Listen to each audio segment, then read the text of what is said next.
Hello, I'm Miles Perkins. I'm the industry manager at Epic Games, responsible for taking the Unreal Engine into film and television. So here we are at SIGGRAPH. This is, I think, I don't know, my 20th SIGGRAPH or something. I've lost count, but it's really exciting to be here, to see a lot of friends, and to be here with Post Perspective, which are also my longtime friends as well. So at Epic Games and with the Unreal Engine, we're here really kind of bringing, you think of a game engine as being, okay, well, that's something that's just for games, but it's not. What it's enabling is virtual production at large. Some people want to say, okay, well, what is virtual production? Is that the stuff that happens on these LED stages, or exactly what is it?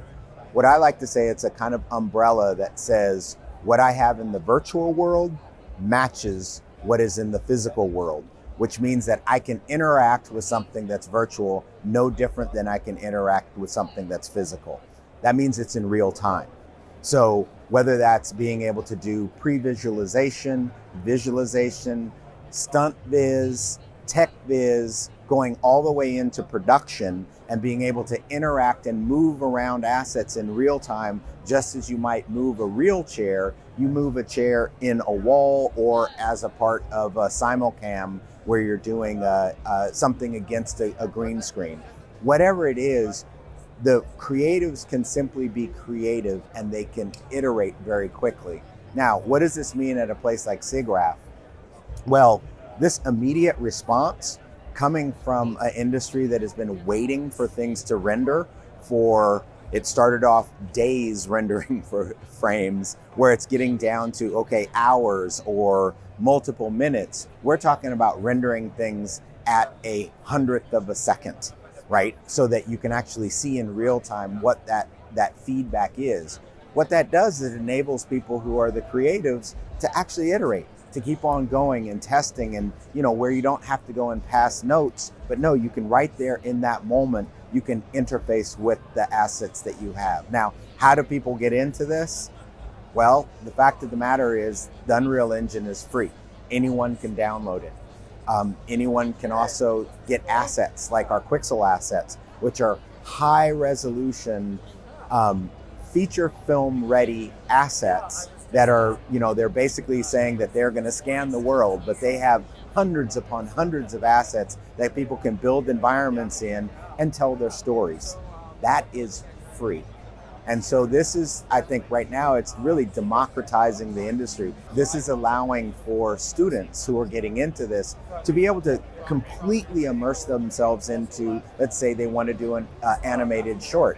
They can do it with a friend, or they can do it upon just, on their own. That right now is something that's kind of revolutionary. Usually you needed to have a large team, you had to have a bit of money in order to have the tools and the hardware to do it.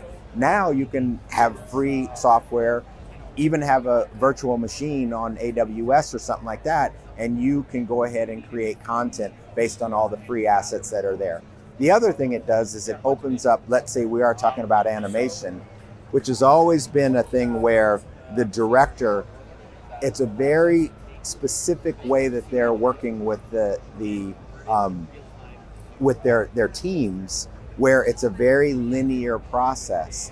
What this is doing is it's opening up for live action directors to be able to go in and they can shoot in an animated series or animated feature. They can go in and shoot just as they would a real physical or live action environment, right? That is freeing. That is groundbreaking for people, and it allows people to tell stories in areas that maybe they couldn't have told before. So I know that's a lot of stuff that's going on, but being someone who has been here since the early 90s when we had Jurassic Park, I'm excited right now because I'm seeing the same level of excitement happen here in this as I saw back then when this industry really exploded and there was so much energy around this. So I'm thrilled to be here.